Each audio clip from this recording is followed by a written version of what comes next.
Kami menemukan manuskrip Hubul Auton Minal Iman di salah satu kitab fikih yang diajarkan Syekhona Muhammad Khalil kepada santri-santrinya. Hubul Auton Minal Iman itu bertahun 1891, yang kemudian itu menjadi pemantik bagi santri-santrinya untuk melakukan perjuangan kultural ataupun perjuangan fisik melawan penjajah Belanda pada saat itu. Saya berani berstatement bahwa nasionalisme modern di Indonesia itu dimulai dari Syekhona Muhammad Khalil bertahun 1891 dengan ditemukannya manuskrip Hubul Auton Minal Iman. Artinya apa? Nasionalisme modern itu tidak dimulai pada gerakan Budi Utomo 1908. Ulama dan santri itu sudah menginisiasi dan memulainya terlebih dahulu pada 1891.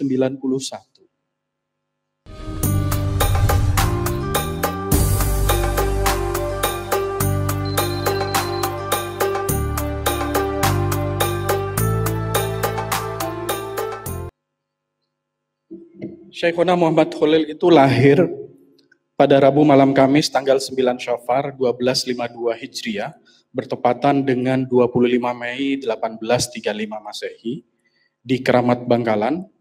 Ayah beliau adalah Kiai Haji Abdul Latif dan ibu beliau adalah Nyai Siti Hadijah. Dalam penelusuran kami, beliau itu bersambung nasabnya dengan Syed Sulaiman, cucu dari Sunan Gunung Jati. Nah, kami dalam hal ini juga tidak mengada-ada ketika berbicara tentang tahun lahir beliau. Banyak buku berbagai versi terkait dengan kelahiran beliau. Tapi kami menemukan bukti manuskrip yang menyatakan kelahiran beliau dari tulisan tangan beliau sendiri. Beliau banyak berguru di pondok pesantren besar di Jawa Timur. Kemudian juga beliau menuntut ilmu ke Hijaz, yaitu Makkah dan Madinah, bersama dengan ulama dan santri di Nusantara. Ini adalah etos semangat dan perjuangan beliau selama beliau menempuh ilmu, menempuh pendidikan.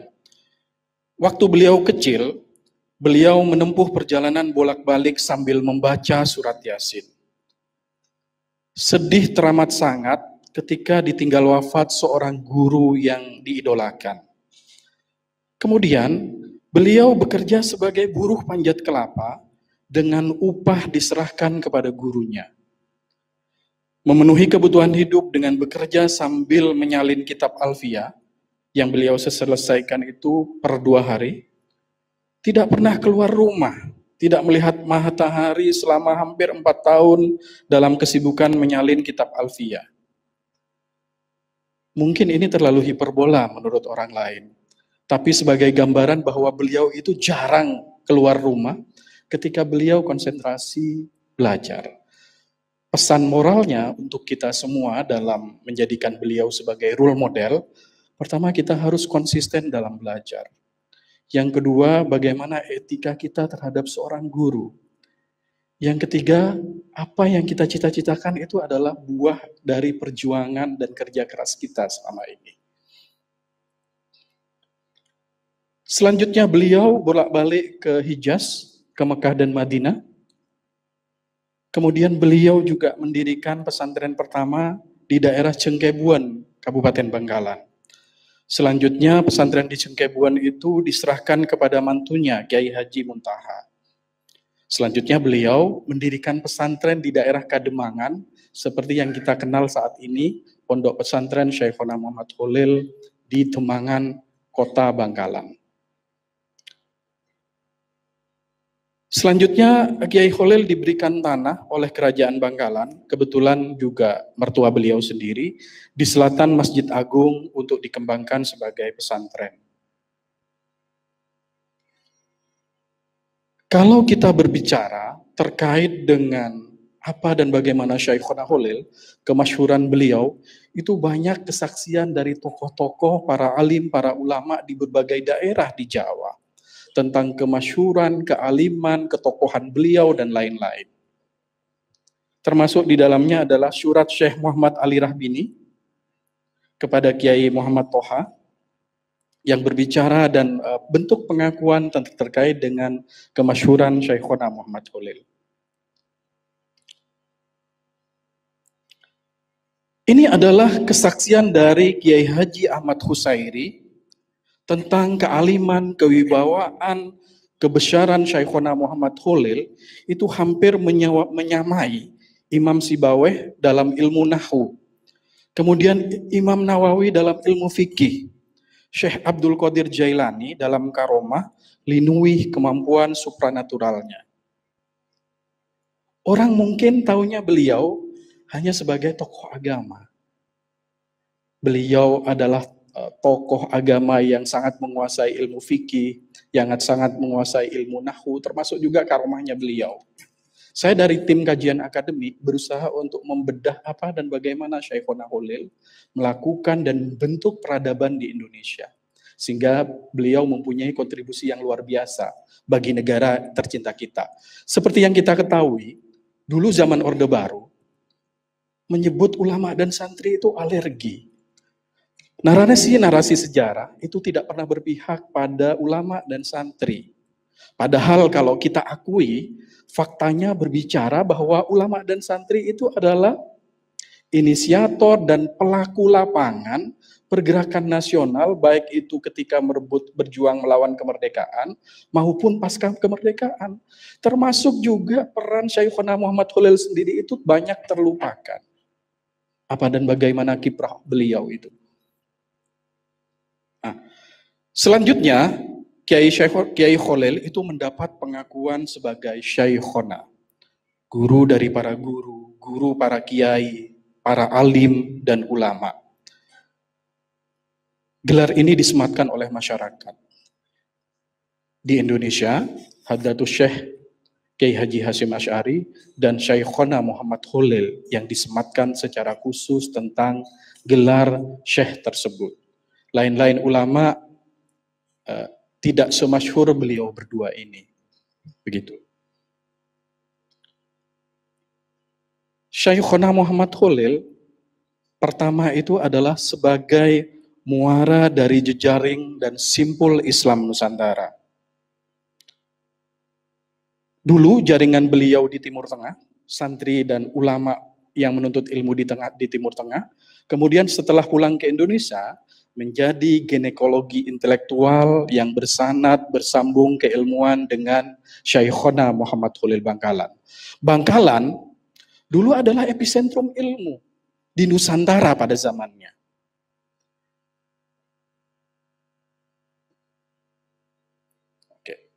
Syekhona Khalil itu adalah bapak santri Indonesia.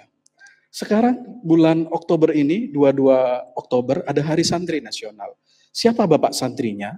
Jajaran utama atau nama yang disebut pertama itu adalah Syekhona Khalil. Syekhona Khalil melakukan empowering, penguatan pendidikan Islam di Nusantara pada zamannya. Kalau pendidikan umum punya Ki Hajar Dewantara, maka pendidikan Islam, pendidikan keagamaan itu punya Syekhona Muhammad Khalil. Sehingga beliau sangat-sangat layak untuk diusulkan menjadi pahlawan nasional. Karena hampir 2/3 sebagian besar pondok pesantren di Jawa dan Madura, bahkan di Nusantara itu bersanad dan bergenealogi ilmu kepada Syekhona Muhammad Khalil. Bahkan kesaksian Kiai Ahmad Husairi yang kami temukan dalam manuskrip yang berserakan di Asa Antero, Sunda, Betawi, Jawa, dan lain-lain, itu menyebutkan bahwa jika santrinya itu sudah mumpuni untuk mendirikan pondok pesantren, maka kiainya mensyaratkan untuk berguru kepada Syekhona Muhammad Khalil sebagai pamungkas sebelum santri tersebut mendirikan pondok pesantren. Dari hal tersebut, pesan moralnya adalah bahwa beliau sangat-sangat alim. Beliau masyhur luar biasa dalam mendidik para santrinya. Kalau kita perhatikan, jejaring Syekhona Muhammad Khalil dalam ulama dan santri di Indonesia atau di Nusantara pada zamannya, itu hampir semua pondok pesantren besar di Jawa dan Madura pada saat itu bersanad dan bergenealogi ilmu kepada Syekhona Muhammad Holil. Kami juga menemukan manuskrip Syekh Yasin Isa Al-Padangi. Beliau adalah imam besar Masjidil Haram yang berasal dari Padang. Banyak kesaksian-kesaksian beliau terkait dengan Syekhona Muhammad Holil yang ditulis oleh Syekh Yasin Isa Al-Padangi. Yang di situ juga berbicara bagaimana kemasyhuran kealiman Syekhona Holil itu tidak hanya kaliber Jawa, Madura, Nusantara, tapi juga kaliber dunia pada zamannya.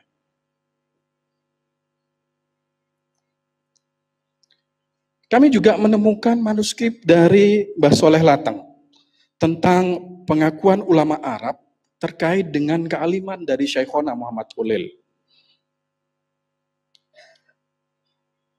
Selanjutnya tadi yang sudah saya paparkan, manuskrip dari Kiai Ahmad Husyairi yang berbicara tentang Syekhona Holil sebagai pamungkas pengembaraan ilmu.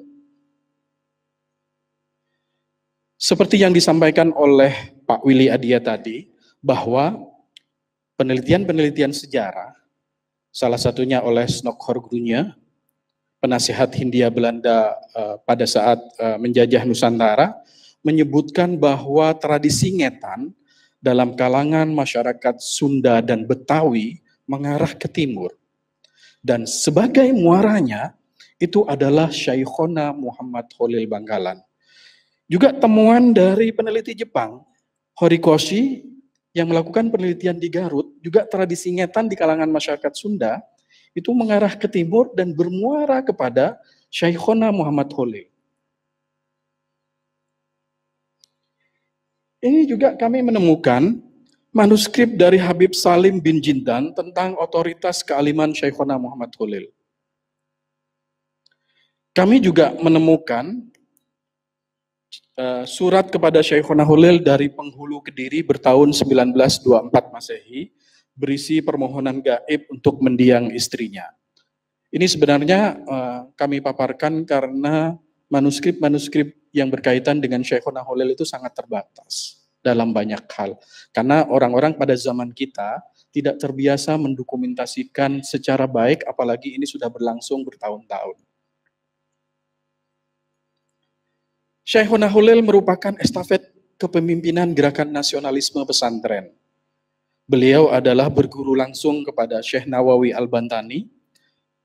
Beliau adalah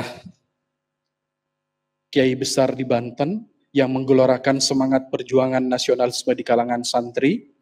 Kemudian pesantren beliau dibakar di Banten, akhirnya beliau kembali ke Mekah, ke Hijaz pada saat itu, karena merasa di Banten bukan tempat yang aman baginya. Dan Syekhona Holil berguru secara langsung kepada Syekh Nawawi Al-Bantani, termasuk juga berguru tentang nilai-nilai kebangsaan, semangat nasionalisme pada beliau. Kami menemukan manuskrip Hubul Auton Minal Iman di salah satu kitab fikih yang diajarkan Syekhona Muhammad Holil kepada santri-santrinya. Hubul Auton Minal Iman itu bertahun 1891, yang kemudian itu menjadi pemantik bagi santri-santrinya untuk melakukan perjuangan kultural ataupun perjuangan fisik melawan penjajah Belanda pada saat itu. Saya berani berstatement bahwa nasionalisme modern di Indonesia itu dimulai dari Syekhona Muhammad Holil bertahun 1891 dengan ditemukannya manuskrip Hubul Auton Minal Iman. Artinya apa? Nasionalisme modern itu tidak dimulai pada gerakan Budi Utomo 1908.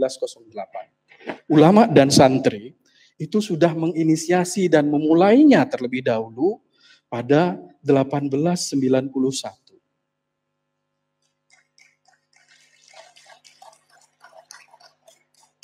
Apakah ini terdapat pada sejarah mainstream di Indonesia? Tidak. Karena sekali lagi, sejarah mainstream di Indonesia, terutama pada saat Orde Baru, itu tidak pernah berpihak kepada ulama dan santri. Bahkan pemerintah Orde Baru itu alergi menyebut ulama dan santri. Seorang Pangeran Diponegoro yang nyata-nyata ulama juga tidak disebut ulama. Apalagi kalau kita berbicara perjuangan-perjuangan di daerah lain, hampir jarang muncul nama-nama ulama dan santri. Kita sebagai generasi Nahdlatul Ulama, kita sebagai orang Islam juga punya kewajiban untuk merekonstruksi sejarah. Agar sejarah itu ada di realitas yang sebenarnya. Agar sejarah itu didudukkan pada konteks dan fakta sebenarnya. Saya berani berdebat dengan para akademisi, ilmuwan, dan lain-lain terkait dengan hal ini. Bahkan ketika kami presentasi di Dinas Sosial Provinsi Jawa Timur untuk pengusulan gelar pahlawan ini, kami diuji oleh 17 elemen dari akademisi, masyarakat sejawarawan Jawa Timur, MGMP, militer, dan lain-lain terkait dengan hal ini juga. Dan ini menurut kami wajib ada dalam rekonstruksi sejarah mainstream di Indonesia. Tugas kita sebagai generasi muda dan melalui proses pengusulan pahlawan inilah harapan kami bahwa ini dimasukkan dalam sejarah mainstream di Indonesia. Penguatan terhadap nilai-nilai nasionalisme tersebut selalu digelorakan oleh Syekhona Holil melalui mimbar-mimbar pengajian. Kebetulan ini adalah langgar Syekhona Muhammad Holil. Kebetulan jejak-jejak sejarahnya masih ada dan tidak pernah dipugar. Kalau di Pondok Pesantren Tembangan itu masih ada.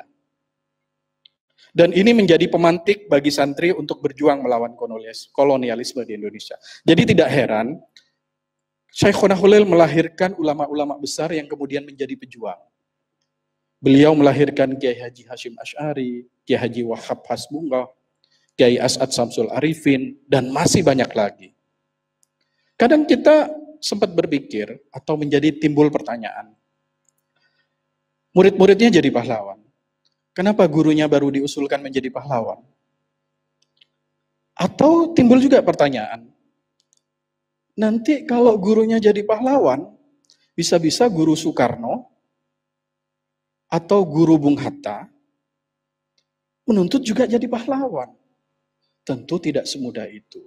Ada banyak hal yang mensyaratkan pengusulan pahlawan itu. Termasuk kami sangat meyakini bahwa Syekhona Holil itu sangat layak diusulkan menjadi pahlawan nasional.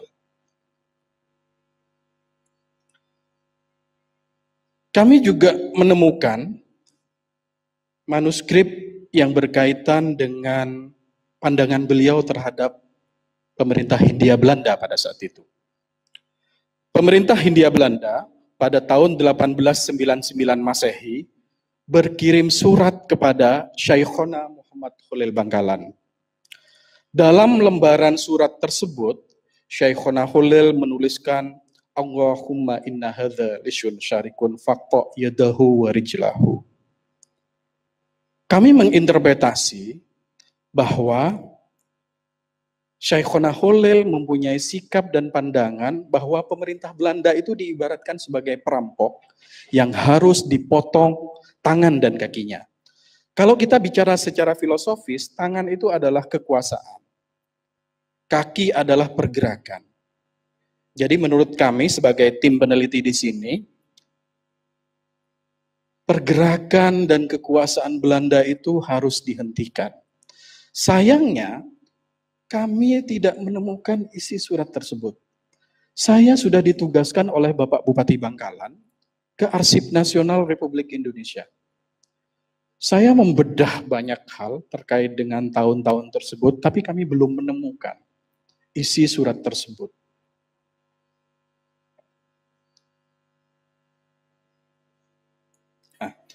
Kemudian kami juga akan memaparkan bagaimana kiprah Syekhona Muhammad Holil sebagai pemimpin ulama Nusantara serta penentu Jam'iyah Nahdlatul Ulama. Pada saat itu seperti yang kita ketahui, geopolitik pada saat itu dengan runtuhnya Turki Utsmani juga sangat berpengaruh kepada geopolitik Islam dan pastinya juga berpengaruh terhadap keberadaan Islam di Nusantara pada saat itu. Apa yang menjadi kekhawatiran oleh masyarakat Islam pada runtuhnya Turki Utsmani? Yang pertama itu adalah gerakan Wahabi di Timur Tengah itu membawa perubahan peta politik yang luar biasa. Seperti yang kita ketahui bahwa penganut Islam di Indonesia itu adalah Ahlus Sunnah wal Jamaah. Keberadaan Ahlus Sunnah wal Jamaah merasa terancam dengan paham Wahabi tersebut. Itu juga menjadi salah satu kekhawatiran pada saat itu. Sehingga kemudian para ulama dan santri pada 1920 sampai 1926 itu secara intensif berkumpul di Surabaya dan di Madura. Nah, kalau jejak-jejak sejarah tentang berkumpulnya para ulama dan santri itu ada di Surabaya, itu sudah ada di sejarah kita. Tapi berbicara secara khusus tentang Madura dan lain-lain, itu tidak ada dalam narasi sejarah mainstream di Indonesia. Padahal embrio lahirnya Nahdlatul Ulama ada pada pembentukan Komite Hijaz yang merespon perkembangan politik di Timur Tengah dengan runtuhnya Turki Utsmani dan menjamurnya paham Wahabi.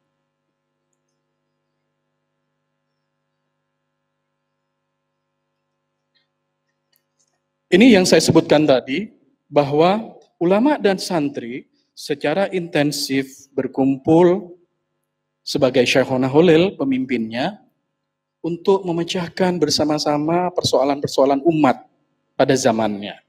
Sehingga kemudian terbentuklah Komite Hijaz yang memperjuangkan aspirasi umat Islam di Indonesia.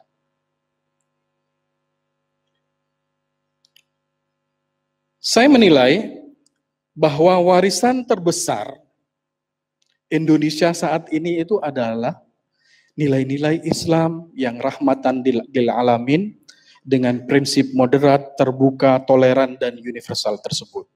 Salah satunya adalah dengan lahirnya Jam'iyah Nahdlatul Ulama.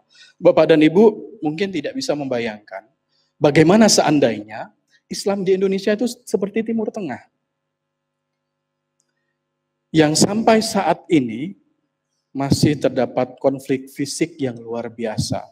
Pergulatan dan pertentangan yang luar biasa di antara politik-politik aliran di Timur Tengah. Bagi saya, ini adalah anugerah terbesar untuk kita sebagai masyarakat Indonesia dengan mayoritas Islam yang rahmatan lil alamin.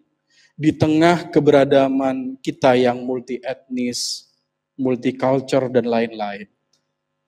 Kalau yang masuk ke Indonesia itu seperti Hizbut Tahrir, mungkin tidak ada ruang bagi umat-umat beragama lain di Indonesia. Atau paham-paham seperti halnya di Afghanistan dan lain-lain, mungkin tidak ada kebebasan ruang untuk banyak hal di Indonesia. Bersyukurlah kita bahwa ada nilai-nilai Islam yang dibawa oleh Nahdlatul Ulama. Dan kalau kita berbicara, siapa pelopor di balik lahirnya Nahdlatul Ulama setelah trio Kiai Haji Hashim Asy'ari, Kiai Wahab Hasbullah dan Kiai Asy'ad Syamsul Arifin, yaitu Syekhona Holil. Mengapa harus Syekhona Holil? Karena pada saat itu beliau yang paling dituakan. Untuk membentuk suatu jam'iyah perlu restu dari Syekhona Muhammad Holil. Dari itulah kontribusi inilah salah satu yang menjadikan beliau layak diusulkan sebagai pahlawan nasional.